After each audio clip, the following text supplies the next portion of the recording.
estamos, tem-se vários casos, contudo no Brasil, na literatura, os primeiros no Brasil foi em 2005 e hoje nós temos alguns mais relatados. Ela é uma doença que tem a sua aparência clínica, laboratorial e eletrocardiográfica muito parecida com as outras síndromes marianas. Portanto, é crucial e importante que seja feito um estudo hemodinâmico para a gente ter um diagnóstico concreto e que esse paciente tenha um tratamento adequado. Bom, ela é caracterizada principalmente por um estresse emocional ou físico. Vou falar mais um pouquinho adiante. Ela acomete 90% mulheres, pós-menopausa, tá certo? E uma das hipóteses que a gente tem é que o estrogênio seja um fator protetor contra isso. Porém, na literatura não encontrei nada que falasse em relação a hormônios sexuais. Apenas estrogênio e mais alguma frente que eu vou citar. Bom, síndrome de Takotsubo, por que desse nome? Takotsubo é um vaso que eles usam para capturar polvo e o formato da cineangiopulmonografia é o mesmo desse vaso. A gente vai ter o ventrículo esquerdo em formato de balão e ele se dá em mais de 95% dos casos devido à hipocinese apical. A hipocinese apical ela é uma lentidão, uma diminuição dos movimentos da musculatura, normalmente devido à isquemia, mas pode se dar também com diferenças de pressões dentro das cavidades. Então, o nome é devido a esse fato mesmo, por ela se parecer com esse vaso. Bom, a sintomatologia dessa doença, ela é geralmente, e mais, pelo que eu encontrei na literatura, e tem-se muito pouco sobre isso, ela, em mais de 99% dos casos, foi desencadeada por estresse emocional, não obrigatoriamente com fatores de risco.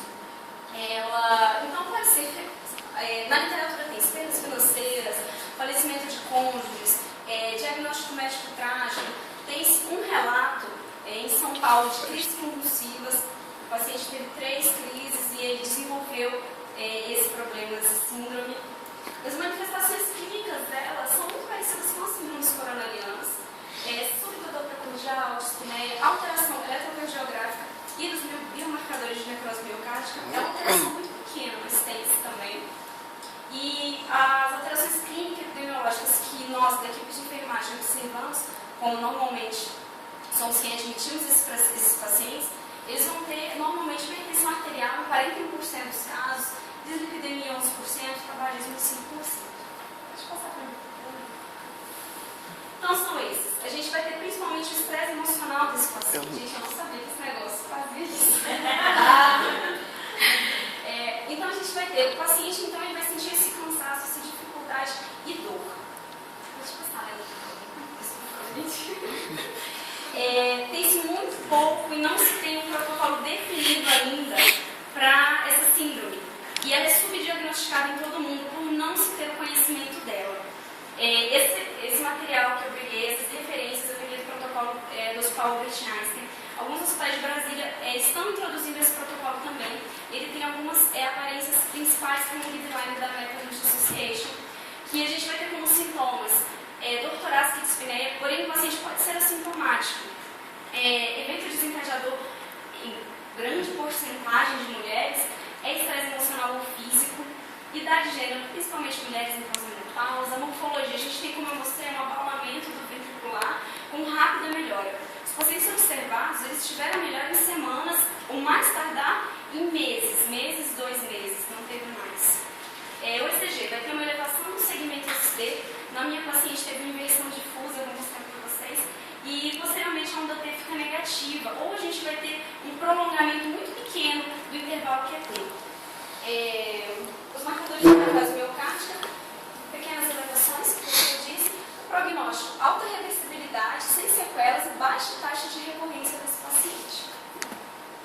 Bom, o diagnóstico, requer, como eu já disse, requer atenção especial às mulheres, em período pós-menopausa e que haja antecedente de história aguda de estresse emocional ou físico.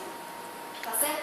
O diagnóstico somente poderá ser realizado se feita a cineangiocoronariografia e ventriculografia escrita, com ausência de doença arterial, ou seja, para a gente ter um diagnóstico de síndrome de Takotsubo, não pode se haver uma lesão obstrutiva importante, tá certo? O tratamento, não tem esse tratamento específico em nenhum dos protocolos para essa doença, porque a sua fisiopatologia ainda não está definida. Então, tem-se norteações para serem seguidas. O suporte hemodinâmico, IECA, até a recuperação da função ventricular, porque o paciente pode desenvolver arritmias atriais ou ventriculares. Beta-bloqueador, uso contínuo, muito pouco de literatura, na verdade eu encontrei somente uma, eu avaliei 6 literaturas. Em consonância com todas, foi a monitorização devido ao risco de arritmias.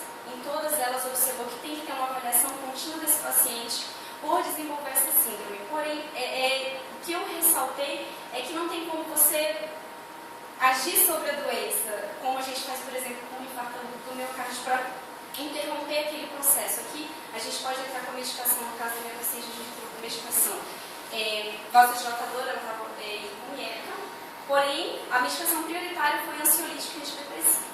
Vou falar isso para vocês, tá bom? Esse é o meu estudo de caso. A JC, mulher de 56 anos, negra, procurou pronto-socorro referindo dor epigástrica há 7 dias e dor torácica esquerda há 1 dia. Ela estava em estresse emocional devido ao falecimento de seu cônjuge. Ele havia morrido há 3 dias. Referência ele tem esse uso de hidroclorotiazida, 25 mg por dia, e enalapril, 20 mg por dia. Relatava estar em tratamento de gastrite com omeprazol, 20 mg por dia. 2 dias anteriores, ela tinha feito uma ECG e não tinha alterações nesse eletro. No nosso serviço, ela fez um eletrocardiograma e nesse tinha inversão difusa da onda T e um pequeno prolongamento da QT. O valor referencial para mulheres de 460, essa paciente apresentou 470. Então foi um pequeno. Bom, exame físico. O paciente estava em bom estado geral, horário, apneia, frequência cardíaca de 68, pressão arterial 18 por 9, saturação de oxigênio de 99%. Polícia cardíacas e rítmicas, fonéticas, 2 tempos, sem sopros, escuta pulmonar normal. E aí foi o que eu falei, que primeiro ECG. Deixa eu passar aqui, eu falei. Nos exames seriados, ela foi internada 10 dias. Nos exames seriados, até o 8º dia, o ECG se encontrava com a mesma característica. Nos 2 dias seguintes, pós-alta, até o mês seguinte que fizemos acompanhamento com ela, o ECG já estava normal, em ritmo sinusal, paciente sem queixas. Então está aqui o primeiro ECG, e um mês depois o ECG dela estava normal, em ritmo sinusal. Passa por mim, por favor. A cineangiografia foi realizada no 2º dia após o início da dor e evidenciou coronárias sem lesões obstrutivas e hipocinese apical. Hipocinese é o que eu já expliquei, que além de não da musculatura, e foi visualizada a forma de balão do ventrículo esquerdo, típica da síndrome de Takotsubo. Houve melhora da dor até o dia seguinte, quando apresentou um novo episódio doloroso. O que eu observei nessa paciente, ela chorava muito. Quando ela chegou para a gente conversar, ela chorava muito. Não conseguia se comunicar com a gente. Então, o que a gente primeiramente foi acalmar, foi tentar conversar, porque às vezes a gente fala muito de humanização, mas trabalhar com humanização é mais complicado. Você chegar e conversar com o paciente é mais difícil, conversar com o acompanhante, tranquilizar, porque quando a gente fala em doença cardíaca, já se tem isso um susto. E aí a pessoa que já estava nervosa, ela apresenta um quadro de estresse elevado. E aqui a gente teve alteração de temperatura. Após a confirmação, foi iniciado o tratamento com oxigenoterapia, 2 litros por minuto, vasodilatadores, desculpa, mas eu não me recordo do que foi utilizado, inibidores de ECA, ansiolítico e antidepressivo. O paciente respondeu positivamente ao tratamento com melhora gradual do quadro clínico, o primeiro dela foi internada há 10 dias. Um mês depois da alta, o ECG se normalizou. Esse aqui é o exame dela, tá certo? A gente teve bem aqui, que é muito parecida com a imagem anterior. Ela relata que estava mais calma, mais tranquila e conformada com o falecimento de seu cônjuge. Os filhos também vieram para ficar com ela, então ela foi se tranquilizando aos poucos.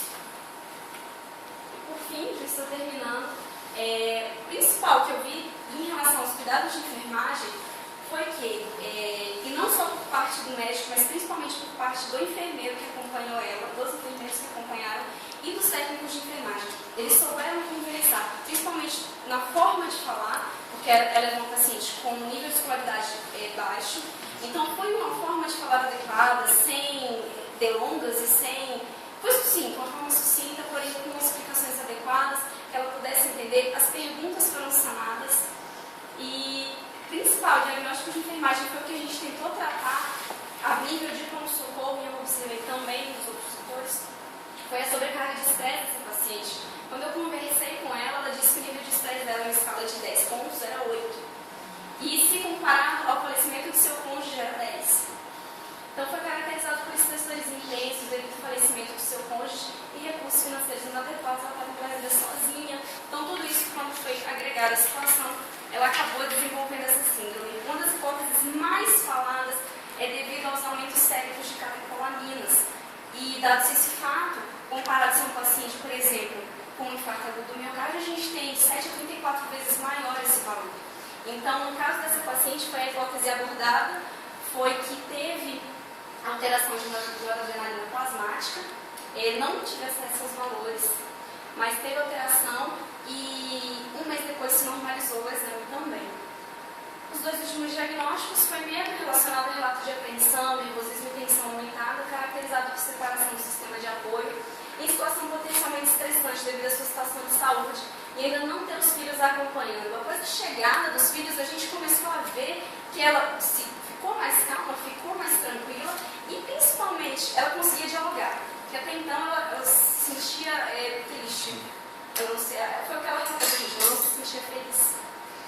E ansiedade, que é relacionada à dificuldade para concentrar, sofrimento e fraqueza, caracterizado por associação familiar e estresse.